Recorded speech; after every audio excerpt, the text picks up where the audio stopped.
ఒక్కొక్క తరం గడిచిపోతుంటే కింది తరాలు పై తరాలు అవుతూ ఉంటాయి. కుటుంబాల్లో పెద్దవాళ్ళు అంటూ ఉంటే వాళ్ళు ఉన్నప్పుడే వాళ్ళ మీద ప్రేమో, గౌరవమో, బంధమో, బాధ్యతో ఒకంత చూపిస్తే మంచిది. వాళ్ళు వెళ్ళిపోయాక మీరు ఎన్ని చేసినా వారికి తెలిసేది కాదు. చెందుతాయో లేదో కూడా తెలీదు.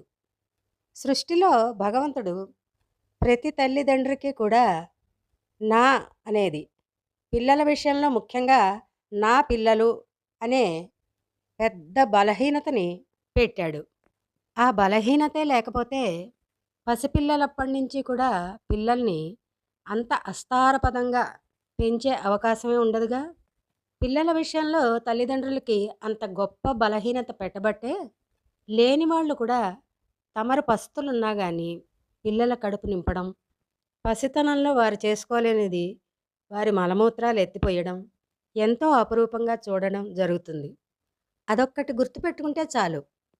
పిల్లలు తల్లిదండ్రుల ఎడ ముఖ్యంగా వారు పెద్దవారయ్యాక వారి యందు ఎలా మసలుకోవాలనేది తమ చిన్నతనంలో వారు చేసిన సేవని గుర్తుపెట్టుకుంటే చాలు.